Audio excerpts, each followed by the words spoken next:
Bienvenue, chers fidèles auditeurs et téléspectateurs. Et je vous salue de partout où vous êtes. Et cela, c'est au nom de notre Sauveur et Seigneur Jésus-Christ. Au micro, tel que vous le connaissez, du moins pour ceux qui nous ont déjà suivis dans nos précédentes émissions, je m'appelle Révérend Mombert Mastak Simon.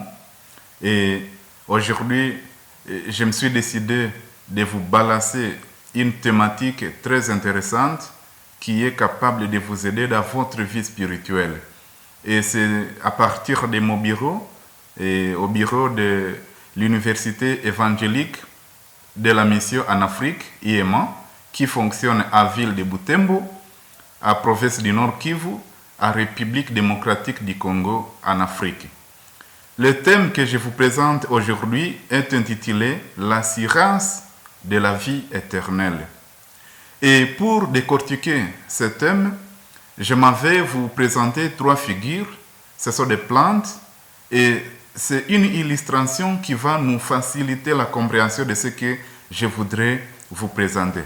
Alors, premièrement, nous allons prendre les plantes grimpantes sur des supports morts. Il s'agit ici de gens qui sont engagés à porter de beaux fruits, comme vous le constatez à partir de la première image. Et ce sont des gens qui sont à l'église et qui sont engagés à porter de beaux fruits, mais cela sur base de leurs propres efforts. Ils ont donc besoin que quelqu'un d'autre vienne à leur rescousse pour que leurs fruits aillent jusqu'à la maturité. Mais s'il n'y a pas de support, alors leurs fruits vont mourir avant l'âge de la maturité. Dans la Bible, vous serez d'accord avec moi si vous avez votre Bible, vous pouvez lire dans 1 Pierre chapitre 1er, le verset 17 jusqu'au 21e. Je vais lire, c'est la version Louis II. Il est écrit ce qui suit. Et si vous évoquez comme Père celui qui juge selon l'œuvre de chacun, sans exception de personne, conduisez-vous donc avec crainte pendant l'état de votre pèlerinage, sachant que ce n'est pas par des choses périssables, par de l'argent ou de l'or, que vous avez été rachetés de la vaine manière de vivre que vous avez hérité de vos pères, mais par le sang précieux de Jésus-Christ, comme d'un agneau, sans défaut et sans tache, prédestiné avant la fondation du monde et manifesté à la fin des temps à cause de vous. Vous qui croyez en Dieu, lequel l'a ressuscité des morts et lui a donné la gloire, à sorte que votre foi et votre espérance reposent sur Dieu. Vous avez vu par la première image que nous avons une plante qui s'appuie sur un support, mais c'est un support mort. Alors, ici dans la Bible, on nous dit, non, ce n'est pas comme ça que nous, qui nous appelons croyants, nous qui nous appelons chrétiens ou bien, je ne sais pas, religieux du monde contemporain, du monde moderne, ce n'est pas comme ça que nous devrions marcher. Notre support ne doit pas être mort. Puisque si notre support est mort, alors nous allons courir le danger que le support pourra tomber par terre afin que même les fruits que nous prétendons avoir à nous puissent aller jusqu'à leur maturité. Alors Pierre nous appelle à faire quoi? À avoir la foi en Jésus-Christ, lui qui a versé son sang, puisque quand il a versé son sang, il nous a réconciliés, il nous a unis à Dieu son Père, de sorte que notre support cesse d'être basé sur des objets, des objets morts, comme on a cité l'or. Et je me demande, est-ce que réellement l'or, c'est parmi les objets qui sont vains ou bien morts? Pourtant, l'or, c'est parmi les objets très précieux dans ce monde. Mais même si cela est précieux, l'or étant précieux, et les autres, peut-être les bouleaux, peut-être l'argent, comme la Bible l'a bien cité, on dit que ce sont des objets périssables. Et il y a quelque chose qui a de la valeur, qui n'est pas périssable, c'est cela que nous trouvons rien que dans le sang de Jésus-Christ. Et lorsque nous passons par le sang de Jésus-Christ, nous retrouvons un support que nous appelons Dieu lui-même. C'est pourquoi le verset 21 conclut en disant « Lequel l'a ressuscité des morts et lui a donné la gloire, en sorte que votre foi et votre espérance reposent sur Jésus-Christ. » Le deuxième exemple dans notre illustration, c'est l'exemple des plantes qui grimpent sur des supports vivants. Pour ceux qui vivent dans les régions maraîchères et même dans d'autres régions, vous connaissez une plante comme le maracuja. Le maracuja peut grimper sur un arbre comme un arbre qui est aussi vivant. Alors vous réaliserez que, contrairement au premier exemple, l'arbre qui est le support est vivant, il a ses racines, mais aussi la plante fruitière, elle a aussi des racines et elle est aussi vivante. Alors, les deux vont, ou bien je veux dire, le maracuja va profiter de la vie, ou bien de la symbiose d'un arbre comme l'eucalyptus pour que, afin le maracuja puisse nous donner des fruits qui sont prêts à la consommation. Mais ça va aussi s'illustrer dans le monde de vie des religieux et des chrétiens d'aujourd'hui. Par cette deuxième catégorie, il y a lieu alors de se tromper très facilement. Pourquoi? Puisque comme vous le voyez à cette image, il s'agit d'une plante qui vit à des pas d'une autre. Mais, et si longtemps que le support vivra, puisque l'arbre qui est le support est vivant, lorsqu'il continuera à vivre, et le maracuja aussi continuera à exister et à produire. Mais pourtant, il n'y a pas de vie qui est partagée entre l'arbre et le maracuja, ou bien entre l'eucalyptus et le maracuja, soit pour dire entre le support et la plante. Alors, la plante continuera à vivre, elle pourra même donner des fruits, mais les fruits qui n'ont rien à bénéficier directement de l'arbre qui est ce support. Et tel est le cas maintenant pour certains, et d'ailleurs la majorité des croyants, soi-disant croyants ou chrétiens aujourd'hui. Je les appelle des professeurs, puisque ils sont à l'église, ils grandissent à l'église, ils s'appuient sur les théories et les enseignements de l'église, mais ils n'ont jamais eu la base solide, ils n'ont jamais profité des racines de ce que l'église nous enseigne. Nous avons notre cheval de bataille, nous avons notre modèle, et je pouvais le dire, le modèle c'est Jésus-Christ, et c'est lui notre support. Il n'est pas seulement notre support, mais au niveau de ce premier cas, admettons qu'il soit notre support.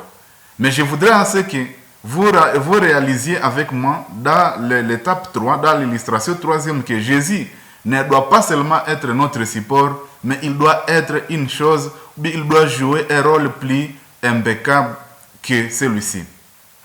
Pour les gens qui s'appuient sur Christ, dans l'Église, en suivant le modèle de ces deux plantes qui vivent en symbiose, mais qui ne partagent pas la vie l'une de l'autre, ils s'appuient sur Christ, ils se cachent derrière le nom de Christ pour apparaître comme ayant digne de foi, comme état digne de foi. Et le danger qu'ils ont, c'est qu'ils n'ont rien en commun avec Jésus-Christ. Ils sont à l'église, ils peuvent donner les offrandes, ils peuvent contribuer aux travaux ou bien aux activités de l'église, mais ils n'apportent rien, ils ne bénéficient à rien, ils n'ont rien en commun avec Jésus-Christ. Et la Bible n'est pas encore muette, elle parle au sujet de telles personnes. C'est dans 1 Jean chapitre 2, verset 19 qu'il est écrit « Ils sont sortis du milieu de nous, mais ils n'étaient pas des nôtres, car s'ils eussent été des nôtres, ils seraient demeurés avec nous. Mais cela est arrivé afin qu'il fît manifeste que tous ne sont pas des nôtres. » Admettez avec moi, ou croyez avec moi que c'est un grand danger de vivre dans cette catégorie, car si vous êtes ici, dans une telle catégorie, vous pouvez passer toute votre vie à l'église sans que ni les pasteurs, ni les frères et sœurs en Christ réalisent que vous n'avez jamais été né de nouveau. Mais je te rappelle, fidèle et téléspectateurs que si cela est ton mode de vie, tu peux alors tromper la vigilance de tout le monde, y compris les pasteurs, mais tu ne peux pas mentir à une personne que nous appelons Jésus-Christ. Christ connaît le nombre de gens qui sont à lui. Il connaît ceux qui lui appartiennent. Prenons l'exemple de la femme là qui saignait du sang depuis 12 ans. La Bible dit que aussitôt qu'elle s'est décidée d'aller toucher le vêtement de Jésus-Christ, et justement quand elle a touché le vêtement de Jésus-Christ, alors le saignement du sang s'est arrêté sur le champ. Mais aussi, Jésus-Christ n'est pas resté indifférent. Il a dit, je sens à moi, je sens une portion de ma puissance qui est en train de s'évader, qu'il y a certainement quelqu'un qui m'a touché. Pourquoi? Cela veut dire qu'il n'y a personne qui puisse appartenir à Jésus-Christ sans que Jésus-Christ puisse le savoir. À d'autres termes, c'est Jésus-Christ qui donne la vie. Et il ne peut pas donner par hasard, comme il ne peut pas donner par accident. Quand il donne sciemment, il a des devoirs envers les gens à qui il a donné la vie. Alors, si tu as puisé ta vie ailleurs autre qu'en Jésus-Christ, tu as donc intérêt à revenir sur toi-même. Tu dois te repentir. Répare-toi, car Jésus-Christ est prêt à te recevoir et à te donner la vie éternelle. Voilà ce qui nous renvoie au dernier point, qui est le dernier point de notre illustration, qui concerne les plantes greffées. Contrairement à la première catégorie, où il y a une plante vivante qui s'appuie sur un support mort, et à la deuxième catégorie, où nous avons une plante vivante qui s'appuie sur un support vivant, ici, quand nous parlons de plantes greffées, il n'y a rien de semblable à un support. C'est que Christ n'est pas un support sur lequel les chrétiens doivent s'appuyer. Les chrétiens qui sont nés de nouveau, qui sont rachetés et qui sont façonnés, qui ont été purifiés et lavés, ils partagent la vie de Jésus-Christ. Comme une plante se nourrit par des racines, et si les chrétiens se nourrissent par Jésus-Christ. Il est alors la parole de vie qui restaure nos âmes. Quelque part, il est demandé qu'on puisse même manger Jésus-Christ. Il a dit, vous mangerez ma chair et vous allez boire mon sang. Et les gens ont dit, non, ça c'est vraiment une abomination, puisqu'ils n'ont pas compris effectivement c'est quoi il s'agissait. Mais les croyants ne sont pas des plantes grimpantes. Les croyants ne grimpent pas sur Jésus-Christ. Ils sont plutôt des plantes greffées sur Jésus-Christ. Et leurs racines se trouvent dans la tige, et la tige qui est Jésus-Christ lui-même. Or, comme vous le savez, la tige se nourrit aussi par ses racines. Et ce qui fait que les croyants se nourrissent de la même nourriture dont Jésus-Christ se nourrit. Et c'est quand nos âmes mangent de ce que Jésus-Christ mange que nous pouvons alors refléter l'envie de Jésus-Christ à nous. Et notre respiration témoignera donc de notre relation avec Jésus-Christ. Nous ne pourrons donc marcher avec Jésus-Christ que lorsque nos racines, ou bien lorsque nous serons enracinés et lorsque nous serons fondés à lui. Nous tendons vers la fin et nous prenons 2 ou 3 derniers versets. L'Épître aux Colossiens chapitre 2 versets 6 à 7 nous dit ce qui suit. Et si donc vous avez reçu le Seigneur Jésus-Christ, marchez à lui, étant enracinés et fondés à lui, et affermis par la foi, d'après les instructions qui vous ont été données, et abondez en actions de grâce. Comme pour vous dire que ce qui entraîne la validité de notre vie nouvelle dépend de la validité de la vie de Jésus-Christ. Si nous avons une vie éternelle, elle est éternelle puisque nous l'avons gagnée de quelqu'un qui est éternel. C'est la vie qui est à Jésus-Christ qui doit entrer en nous. Et comme la vie en Jésus-Christ est éternelle, alors la vie que nous avons gagnée à lui ne doit qu'être éternelle.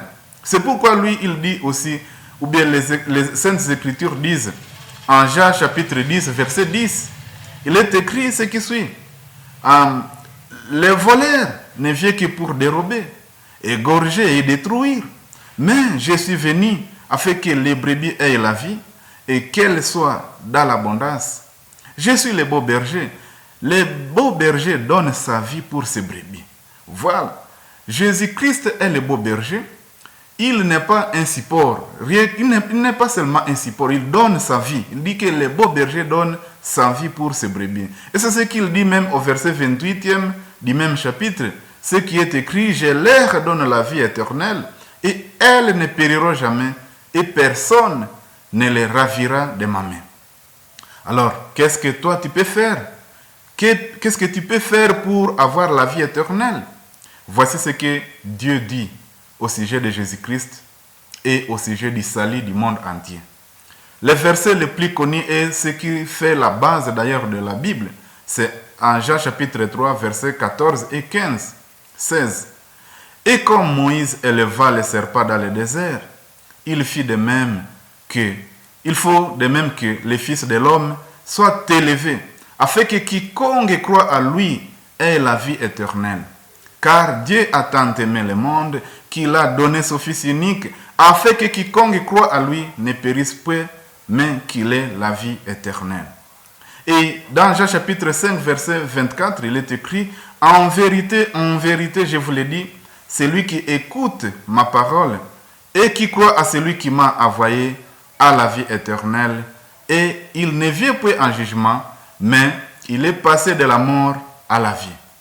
Telle est la volonté de Dieu, le Père de notre Seigneur et Sauveur Jésus-Christ, que nous puissions avoir la vie, nous tous qui croyons en Jésus-Christ. Et la garantie que nous avons, c'est que au dernier jour, ou bien au dernier jugement, nous qui allons ressusciter avec Christ, nous n'aurons aucun problème.